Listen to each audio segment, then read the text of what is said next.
राधे राधे सभी को। हम सबके घर में लड्डू गोपाल जी एक नन्हे बच्चे की तरह रहते हैं। जैसे हम अपने बच्चों का ख्याल रखते हैं, वैसे ही कान्हा जी का भी सुबह यानी प्रातः, संध्या और रात्रि सेवा होती है। आज की वीडियो में हम आपको बताएंगे कि मैं रात्रि सेवा उनका कैसे कराती हूँ और उनको विश्राम कैसे करवाती हूँ। शाम के समय सबसे पहले हम दीपक जला के उनकी आरती करते हैं।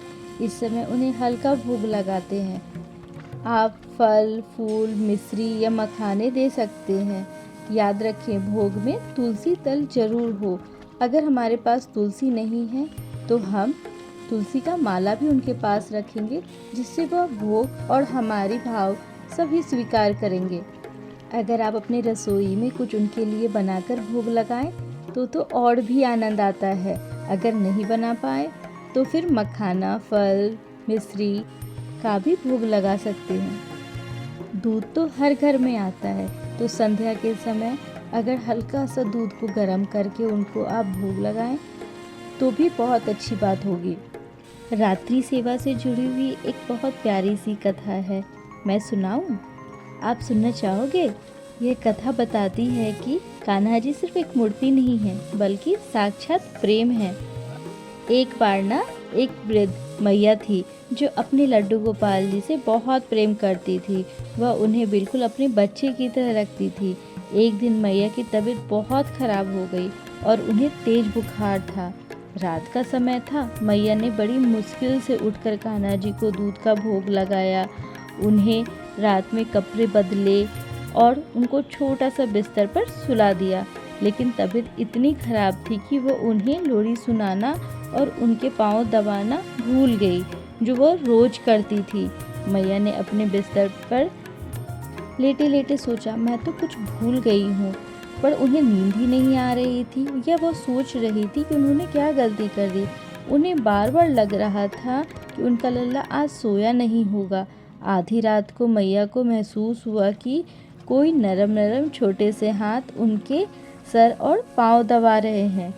मैया ने आंखें खोली तो देखा कि मंदिर में पर्दा हटा हुआ है और एक नन्हा सा बालक उनके पास बैठा है।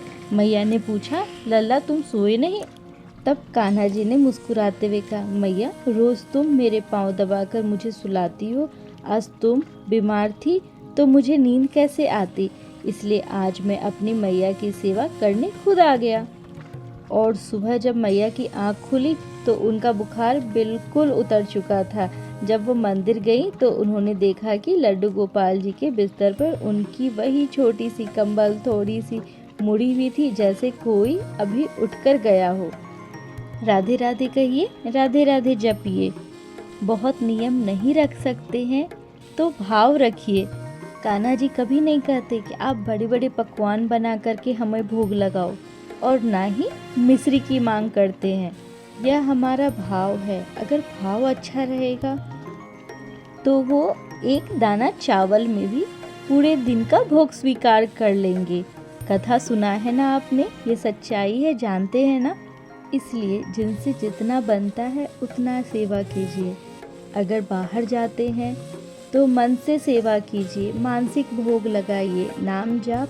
आप कोई भी काम कर रहे हैं तब भी कर सकते हैं। सभी भगवान की पूजा कीजिए। बट लड्डू गोपाल जो हैं ये बाल रूप में हैं। जैसे हम अपनी संतान की सेवा करते हैं, उनका ध्यान रखते हैं, बस उसी तरह से हम छोटे लल्ला का भी सेवा करते हैं। पर हमें भूलना नहीं है, यह भगवान का ही रूप है। बस थोड़े बहुत नियम का पालन जितना हम कर सकते हैं उतना। तो सर्दी में मैंने गुलाब जल से रात्रि में कान्हा जी का और राधा जी का अच्छे से मालिश कर दिया और हाथ जोड़कर माफ़ी मांगी, भूल चूक माफ़ करना और हमेशा साथ देना। अभी रात्रि में मैंने इनके वस्त्र नहीं बदले, क्योंकि मैंने अपने पहले वीडियो में बताया है अपनी दीदी के घर आई हूँ तो बहुत सारे वस्त्र लेकर नहीं आई हूँ। हम कान्हा जी की सेवा नहीं करते, बल्कि ये उनका प्रेम है कि वह हमें अपनी सेवा का मौका देते।